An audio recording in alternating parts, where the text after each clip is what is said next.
Hello, I am the Understudy, and this is the channel where we discuss everything musical theater related. Today, we are reading Barron's AP Music Theory 3rd edition by Nancy Fuller-Skagen, BME. This is a long and extensive book, and I'm working my way through it to learn more, but these videos are a way for me to organize my journey, and I'm really happy that you're here with me. Before we start, if you have any questions, post them in the comments down below, and I will see what I can do. And this is Part 8, Harmonic Composition, Part 1. Fundamentals. The vocabulary of this chapter includes simple part writing rules, the roadmap technique, counterpoint and contrapunto, crossed voices, double chord members, overlapping voices, motion, including contrary motion, similar motion, parallel motion, oblique motion, part writing to the Roman numerals, realization of figured bass, resolution rules, spacing between voices, vocal ranges, voice characteristics, including conjunct, disjunct, and static. In this chapter, we review the basic principles of voice leading for 4 voices in the style of common practice period and the guidelines for realizing figured bass. Tackling the part writing portion of the AP exam is a major hurdle. Part writing includes the recognizing and applying so many concepts that it is an ideal way to put all knowledge to use. Part writing requires knowledge of melody, interval, triads, seventh chords, cadences, non-chord tones, figured bass, chromatic harmony, resolution tendencies, and counterpoint, as well as progressional norms for the common practice period. My approach to part writing is from the viewpoint of a melody, starting with the relationship of 2 lines, counterpoint, between the bass, which is given, and the melody, which you have to compose. This process does not rely on lots of rules. Some believe that there are many as 8 part writing rules. However, it does rely on creating a greater melody that works with the bass line. What we are creating are 4 distinct and independent voices for 4 different characters. Our job as the composer is to create a fabulous single melody line that works. We will begin with what I call simple part writing rules. Rule 1. Know the vocal ranges and stay within the heart of each range. The soprano is always written with the stem up and the alto with stems down, regardless of placement on the staff. The tenor is always written with a stem up and the bass with stems down, regardless of placement on the staff. The functional range that each voice may use is confined to the heart of the range. To keep it simple, remember it this way.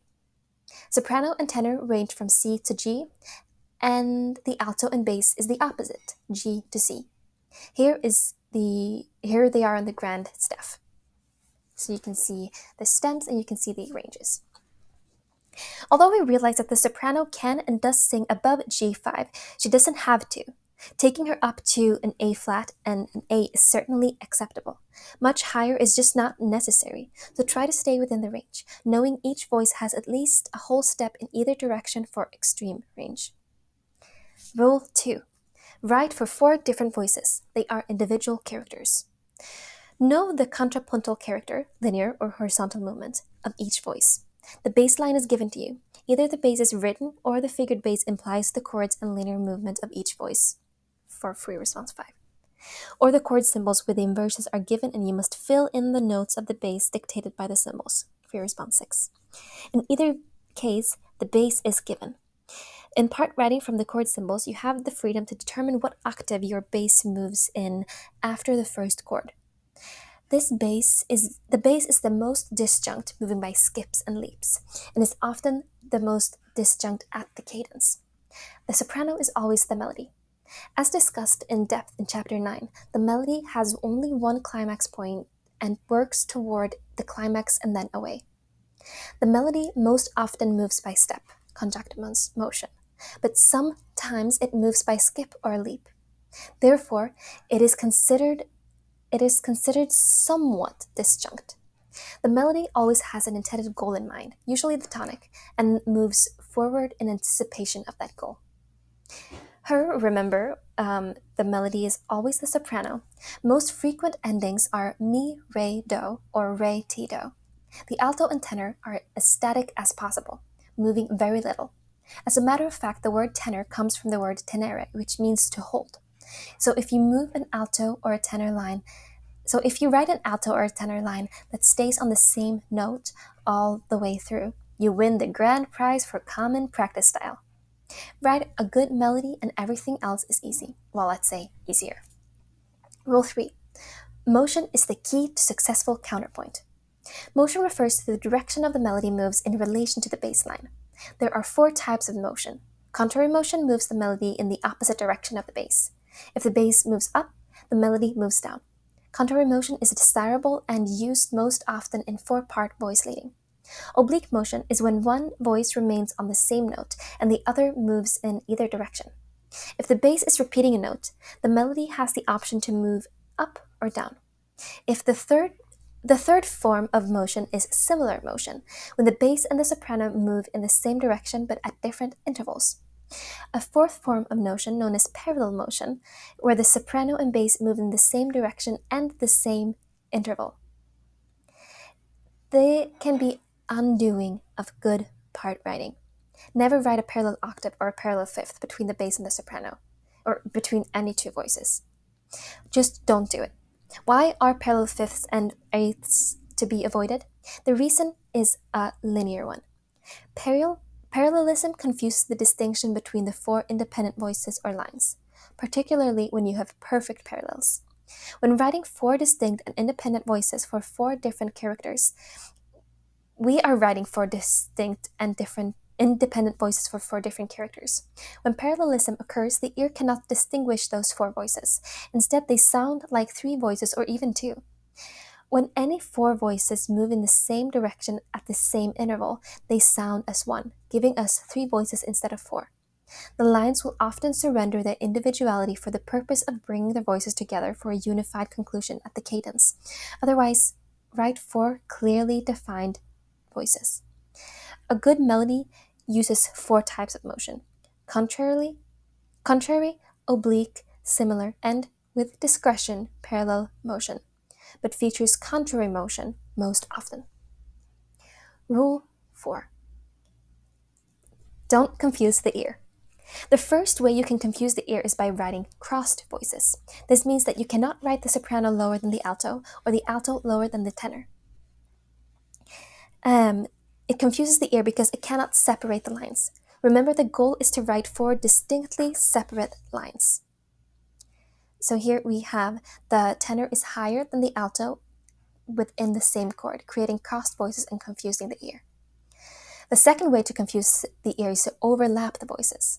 This simply means that you don't want to write one voice higher than another voice has been in the previous chord. Overlap is between 2 chords. So here the alto is in the second chord higher than the soprano was in the first chord.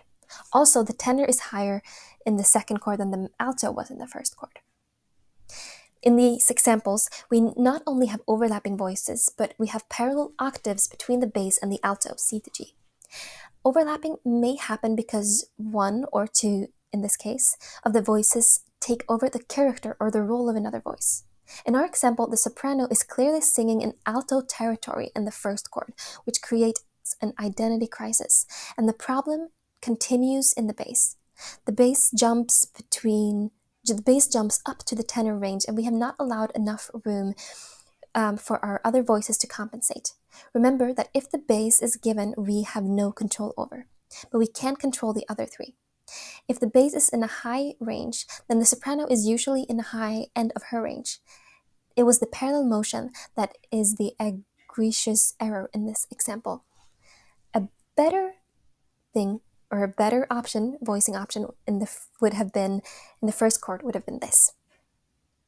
So here we can see that there is no overlapping and there is no crossing. Okay, rule number 5. Spacing is an issue. The soprano and alto must be within an octave of each other, and the alto must be within an octave of the tenor. Therefore, the soprano, tenor, and alto have an available range of 2 octaves. It doesn't matter how far the tenor is from the bass. Writing the melody first often determines how high the tenor will be. If the soprano is high, the tenor will also be high. Otherwise, there will be spacing issues between the 2 voices. don't hesitate to write the tenor above the C4. The tenor should be singing in that range for much of the time. So to correct this first error by spacing by giving the tenor a D and the alto a B, reducing the interval between them. Rule 6. Double the root first, the fifth second, and the third with a reason. When you have a 3-note chord, a triad, or 4 available voices, one chord member will be doubled. The first chord is doubling is the root of the chord, especially if it is a major chord. Second choice would be to double the fifth of the chord. Avoid doubling the third of the chord except for minor chords with a reason. For example, when the dominant goes to the submediant, the sixth, double the third in the submediant chord to avoid parallelism. The more a chord is inverted, the less it sounds like itself and the more it sounds like something else, particularly when considering the doubling. A chord in second inversion should double the fifth, strengthening the pitch that reinforces that function, passing pedal or cadential. Never double a tendency note. Often the leading note T and the seventh of the dominant seventh chord Fa, but also include any tone that must be resolved, such as a chromatic passing tone. General rules for doubling. Your first choice is to double the root of a chord, especially if it is in the root position. Double the fifth of a second inversion chord, or double the fifth as your second choice for root position chords. Double the third with a reason, voice leading, or in some instances in minor chords such as the supertonic's first inversion to reinforce Fa, and doubling the third of the submediant minor chords, especially when the dominant goes to the submediant to avoid parallelism. Include all 4 members of the seventh chord. However, when the dominant seventh goes to the tonic in a root position cadence, it is very common to omit the fifth in the tonic triad. When composing 4-part harmony, try to move your voice to the nearest chord member. The line or movement of the voice is more often important than whether to double the root. Okay. Rule 7. Resolutions. There are 3 rules of resolutions. Memorize them and learn to apply the concepts. Rule 1. If V or 5 dominant goes to the tonic or I think it's the submediant, 6, then T resolves upwards to Do. Rule 2. If the leading tone triad or the leading tone 7th chord, fully diminished, or the dominant 7th goes to the tonic or to the submediant, then T resolves to Do and Fa resolves to Mi. Rule 3. If you have a 7th chord of any kind, then the 7th of the chord resolves downwards or holds until it can. Part writing is just a game. So, for fun, let's relate the part writing concepts to a game. The playing field is the grand staff. The players are SATB, soprano, alto, tenor, bass.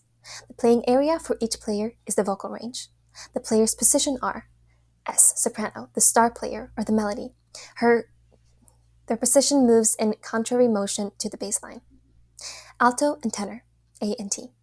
Lend support to the melody and the bass and move to as little as possible on the playing field.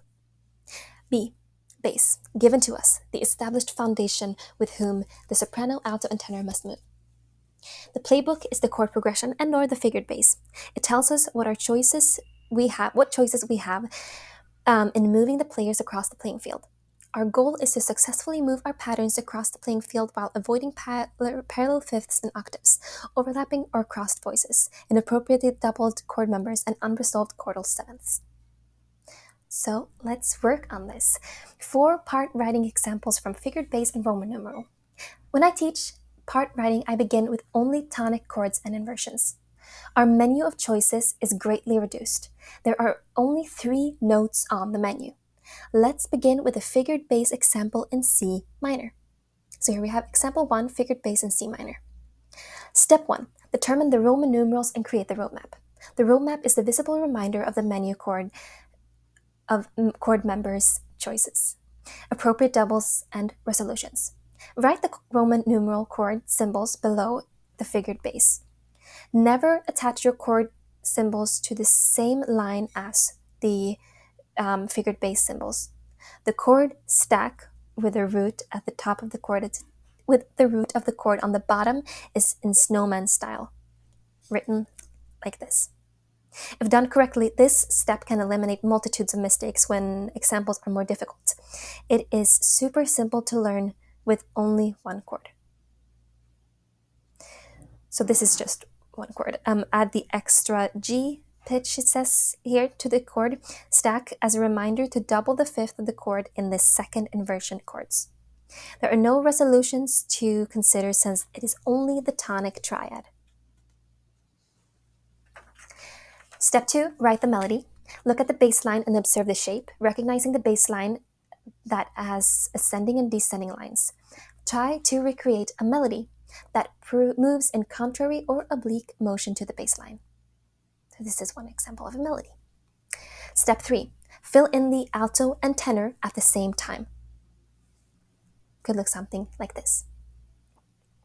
Step 4, check your work. When there is a limited menu, it is more difficult to create a nice melody and avoid parallel fifths and eighths. Notice that it is appropriate to move the tenor into ledger line range. That is where he sings most of the time. When you have common tones between chords, it is acceptable to make them half notes instead of re-articulating the tone as demonstrated in our melody. However, using a half note for beats 2 and 3 in 4/4 time creates syncopation that is not used in common practice style. So avoid syncopation using ties over the bar line. We will add the dominant triad and the dominant seventh chords using another figured bass example. So here we have a figured bass in D major. So step 1, determine the Roman numerals and create the roadmap. We already have the Roman numerals here for you. Notice in this example are 2 second inversion chords. The first chord is used to prolong the tonic and creates a passing tone between the first and the tonic and the tongue in second inversion. First inversion, creating the bass line do, re, mi. The tonic in second inversion chord is used as part of the cadence. The cadential second inversion chord can be used on a strong beat and is the only type of second inversion chord that should be written on beat 1 and 3.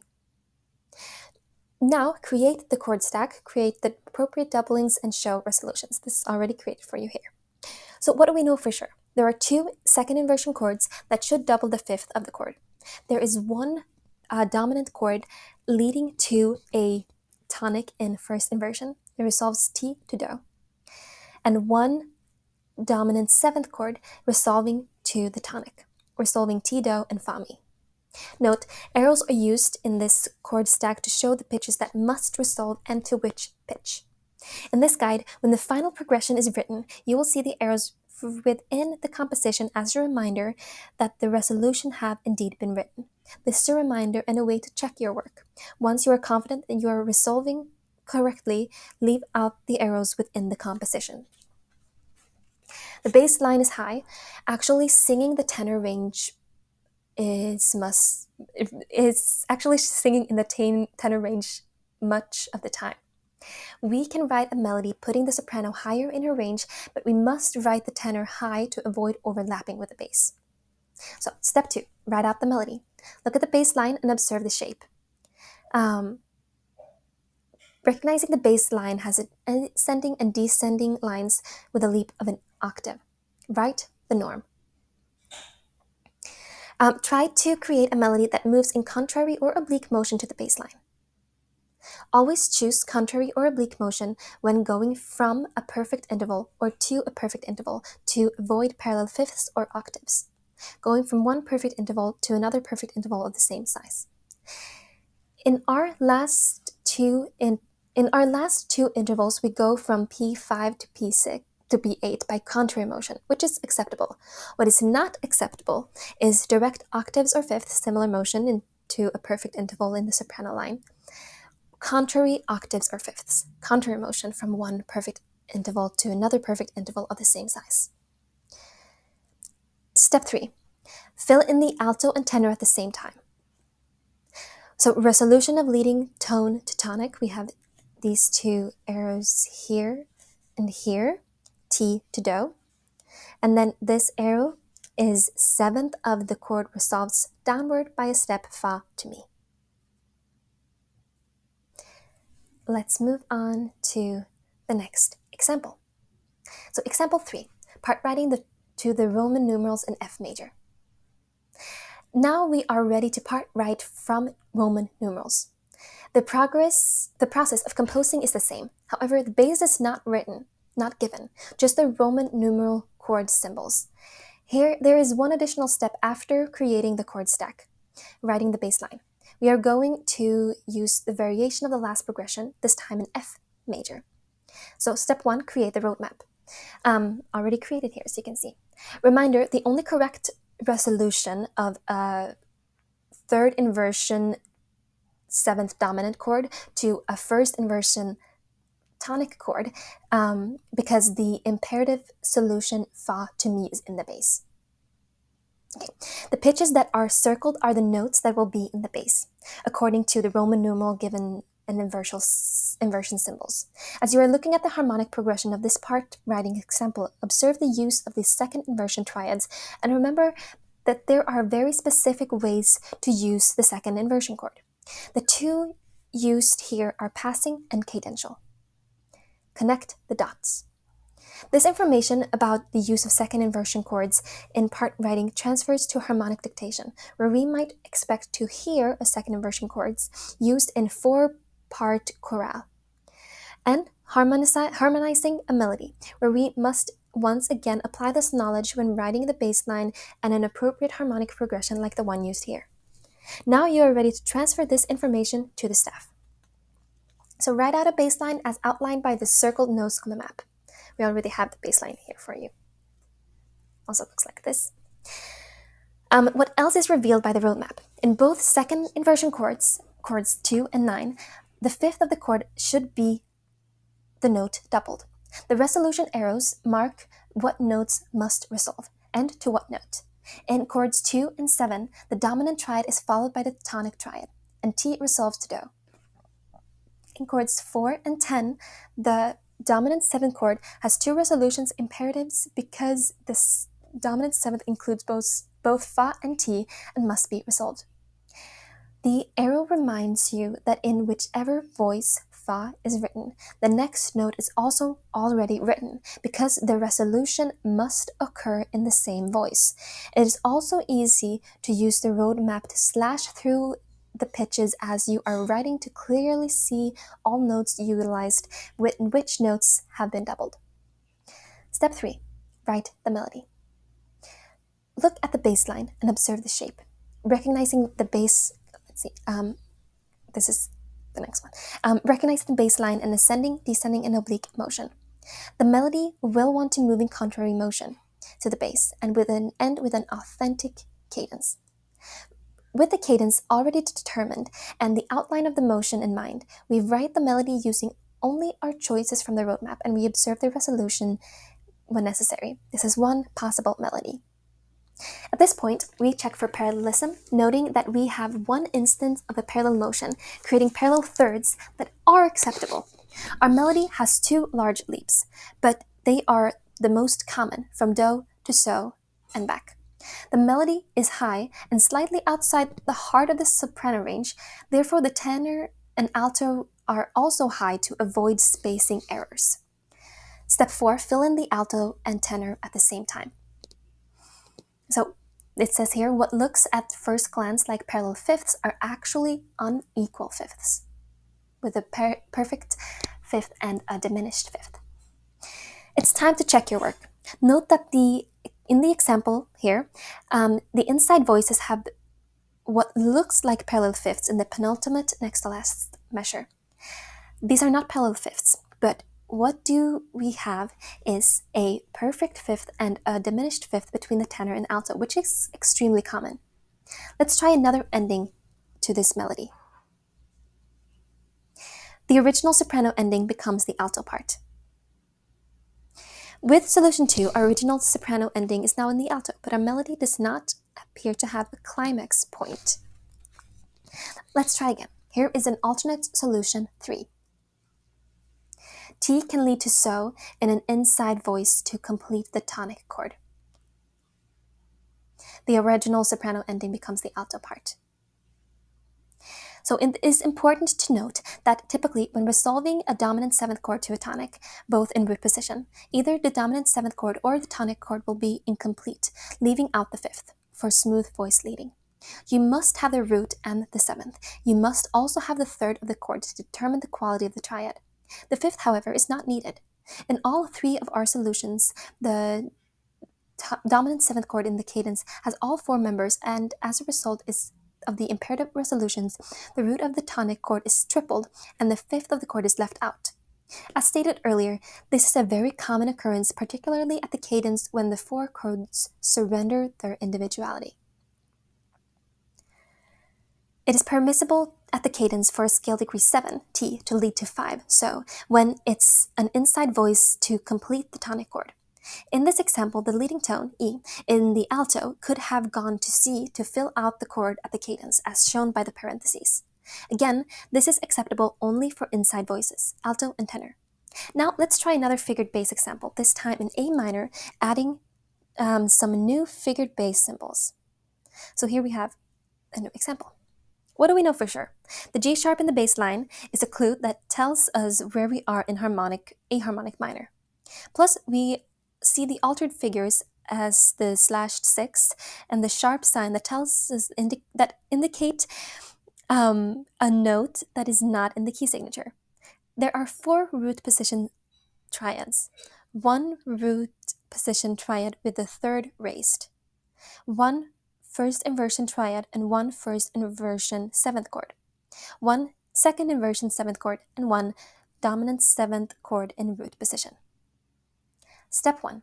Add the Roman numerals, chords, and symbol inversions, and write the progression below the figures.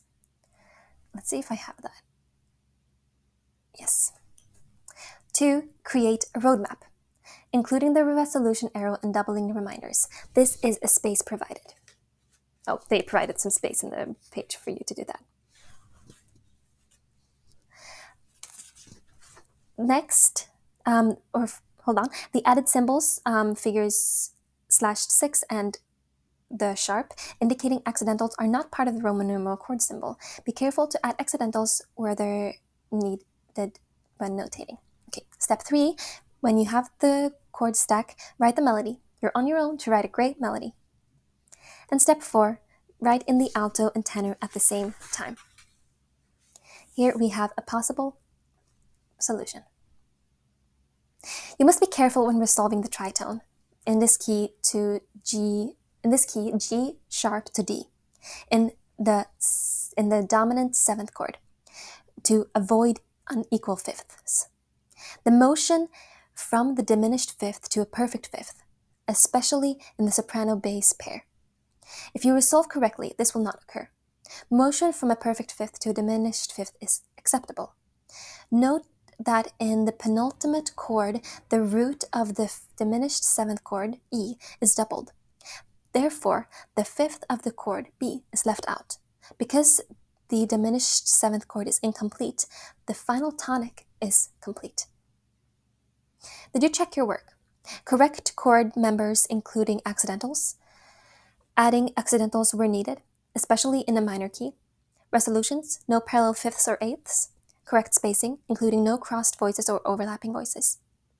Part writing requires knowledge of melody, interval, triads, inversions, and 7th chords, cadences, figured bass, resolution tendencies, and counterpoint, as well as what is typical and or prevalent from the common practice period. Practicing this skill is an ideal way to reinforce all these concepts. All of these examples from this chapter as well as part 2 can be found in Appendix C for you to compose a new melody and complete for additional practice. Chapter Summary. The functional range that each voice may use is confined to the heart of the range. To keep it simple, remember it this way. The soprano and tenor range is from C to G. The alto bass range is the opposite, from G to C. The bass is the most disjunct, moving by skips and leaps, and is often the most disjunct at the cadence. The soprano is always the melody. The melody has only one climax point and works towards the climax and then away. The melody is most often moved by step, but sometimes skip or leap. Therefore, is it considered somewhat disjunct. The melody always has an intended goal in mind, usually the tonic. The alto and tenor are as static as possible, moving very little. Motion refers to the direction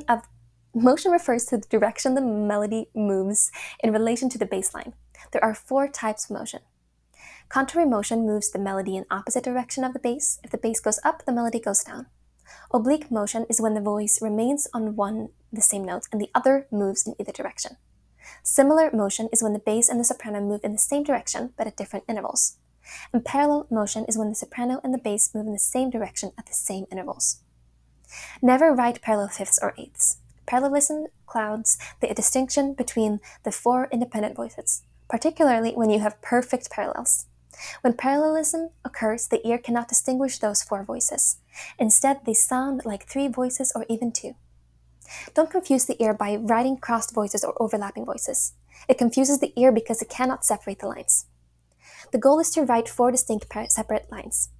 Avoid spacing issues by writing the soprano and the alto within an octave of each other, the alto within an octave of the tenor. Therefore, the soprano, alto, and tenor have an available range of 2 octaves. It doesn't matter how far the tenor is from the bass. The first choice in doubling the root of the chord, or the first choice in doubling is the root of the chord, especially if you're in a major chord. The second choice would be to double the fifth of the chord. A chord in second inversion should double the fifth, strengthening the pitch that reinforces the second inversion function, passing pedal or cadential. Avoid doubling the third of the root except in minor chords with a reason. There are 3 rules of resolution. Rule 1, if the dominant goes to the tonic or the submediant, then T resolves to Do. Rule 2, if the leading tone triad or leading tone 7th chord or the dominant goes to the tonic or the submediant, then T resolves to Do and Fa resolves to Mi. If you have a 7th chord of any kind, then the 7th of the chord resolves downward or holds until it can. You must be careful when resolving the tritone in the dominant 7th chord to avoid unequal fifths. The motion of the diminished fifth to a perfect fifth, especially in the soprano bass pair. If you resolve correctly, this will not occur. It is important to note that typically when resolving the root position dominant 7th chord to tonic, particularly at the cadence, either the dominant 7th chord or the tonic chord will be incomplete, leaving out the 5th of the chord for smooth voice leading. And that is the part, part 8, Harmonic Composition Part 1, Fundamentals, the end of that section. Thank you so much for watching. It is a long time talking music theory like this, but if you like what you see, I'd be very honored if you subscribed. And if you have any questions, I do plan on sometime making a further explanation of all the music theory terms, so post your questions down below. And next, go on to the quiz, go on to a previous video, a previous quiz, or to the next video if it's out. And yeah, just have fun with music theory. Thank you for being here with me.